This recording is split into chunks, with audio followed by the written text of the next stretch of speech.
আমা হতে আমার নাম বড়, নাম হইতে আমার ভক্তরা আরো বড়। তার প্রমাণ আমাদের সকলকে চলে যেতে হবে ত্রেতা যুগে, যখন প্রভু রামচন্দ্র অশ্বমেধ যজ্ঞ করেছিলেন।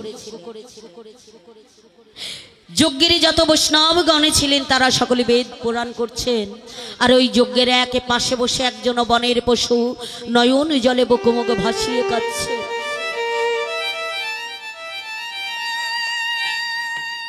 বনের পশু নয়ন জলে বুকুমুখ ভাসিয়ে কাঁদছেন। সেই বনের পশুটি কে গো বাবা? বনের পশুটি ছিলেন বীর হনুমান। হনুমান যখন নয়নের জলে বুকুমুখ ভাসিয়ে কাঁদছে, সীতা ঠাকুরানী হনুমানের কান্নাটা দর্শন করে বলছে, এই ভক্তের আবার কি হলো, কেন কাঁদছে, ওর মনে দুঃখ কষ্টটা কি? তাই সীতা ঠাকুরানী কি করলেন, তার গলা হতে একটি গজমতির হার খুলে নিয়ে হনুমানের কণ্ঠে পরিয়ে দিলেন। এই যে গজমতি, গজমতির জন্ম কোথায়? শুভ তিথিতে পুষ্প বৃষ্টি হয়।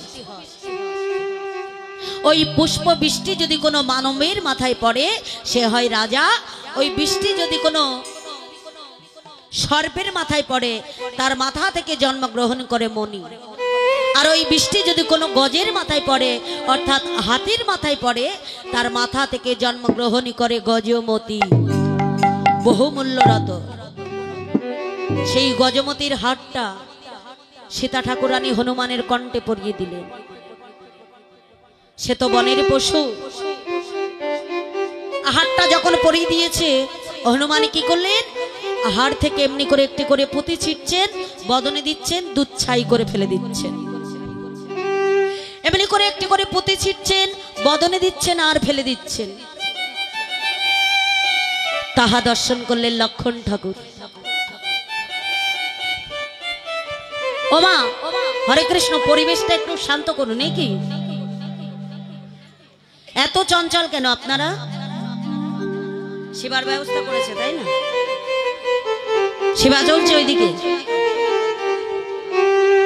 হরে বল হরে বল। তাহা দর্শন করলেন লক্ষণ ঠাকুর। লক্ষণ ঠাকুর দর্শন করে বলছেন, মা ও মা, তুমি একটি বনের পশুর গলায় বহুমূল্য রতন হারটি পরিয়ে দিয়েছো।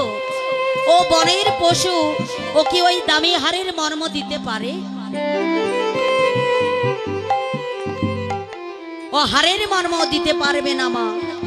এই কথা যখন লক্ষণ ঠাকুর বললেন, হনুমানে বলছে যে তুমি আমার প্রভুর ভাই। লক্ষণ ঠাকুরকে বলছে তুমি আমার প্রভুর ভাই, তোমাতে বেশি কথা বলতে নাই।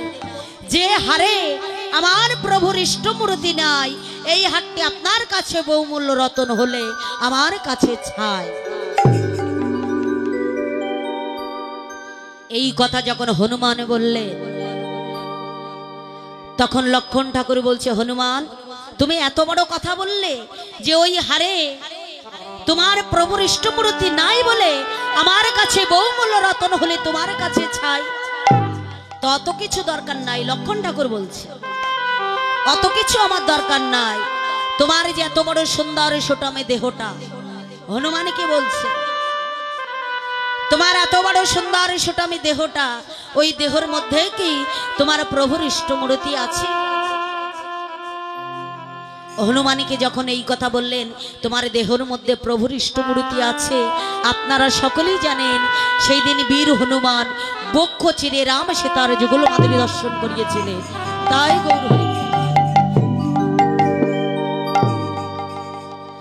রাম সীতার যুগল মাধুরী দর্শন করিয়েছিলেন। সেই দিন প্রভু রামচন্দ্র যজ্ঞ থেকে উঠে এসে বলছে, হনুমান তোমার মতো বড় ভক্ত এই বিশ্ব ব্রহ্মাণ্ডের মধ্যে কেউ নাই। আমি অনেক ভক্ত দেখেছি কিন্তু তোমার মতো ভক্ত আমি দেখি না। বলো হনুমান, আমার কাছে তোমার কি চাই? তুমি যদি স্বর্গ চাও আমি তোমাকে স্বর্গ দিয়ে দেব, তুমি মর্ত চেলে আমি তোমাকে মর্ত দেব, তুমি যদি দেবলোক চাও আমি তোমাকে দেবলোক দিয়ে দেব। বলো তোমার কি চাই? হনুমানে ছুটতে ছুটতে গিয়ে প্রভুর চরণে যুগলে আছাড়ে খেয়ে পড়লে, প্রভুর চরণে যুগলে আছাড়ে খেয়ে বলছেন, প্রভু আমার এই স্বর্গ চাই না, মর্ত চাই না, তুমি যুগে যুগে প্রভু রূপে যাবে, প্রভু রূপে যাবে, আর আমি যুগে যুগে ওই দয়াময় ওই কৃপাময়,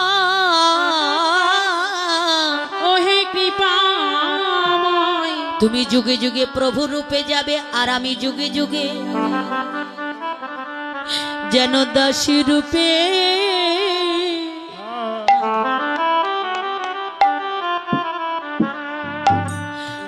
আমি যেতে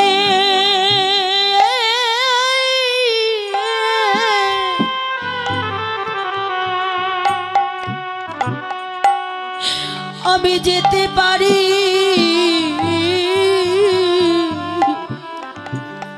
ওহে প্রভু হে,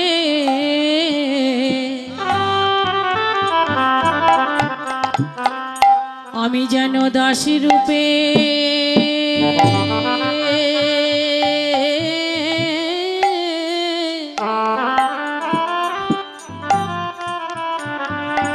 আমি যেতে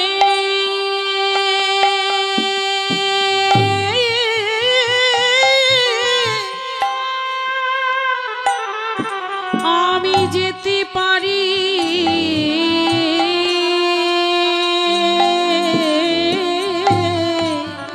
দয়াময় তোমার ইচ্ছা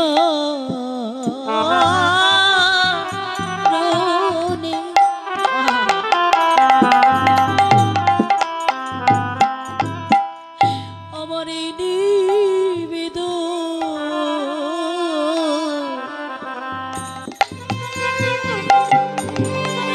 আমি যেন দাসী রূপে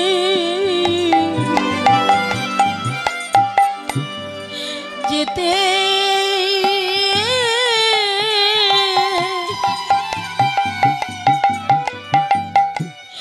আমি যেতে পারি, তোমার ওই চরণে বিদায় গৌর হরিবল।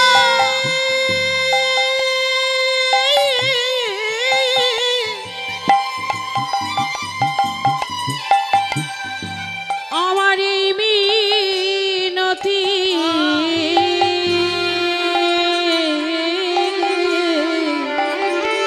ওহে প্রভু গো, আমি যেন দাসী রূপে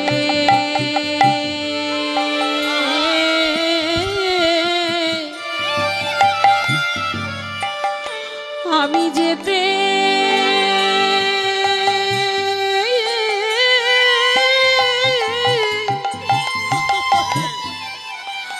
আমি যেতে পারি,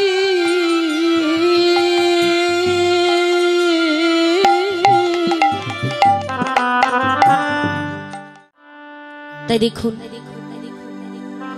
হনুমান বলছে, প্রভু তুমি যুগে যুগে ভগবান হয়ে যাবে, আর আমি যেন যুগে যুগে তোমার দাস রূপে যেতে পারি, যেন তোমার চরণ ছাড়া আমাকে করে দিও। তাই সকলকে আগে ভক্ত হতে হবে,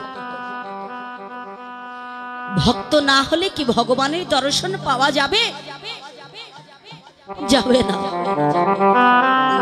হনুমান একজন বনের পশু হয়েও তিনি কিন্তু গোবিন্দের চরণ লাভ করেছিলেন, প্রভু রামচন্দ্রের কৃপা লাভ করেছিলেন। ভগবানের কৃপা সকলের ভাগ্যে হয় না। ভগবানই যদি কাউকে তার কৃপা দৃষ্টি লাভ করায়, সে কিন্তু ভগবানের দর্শন পেতে পারে।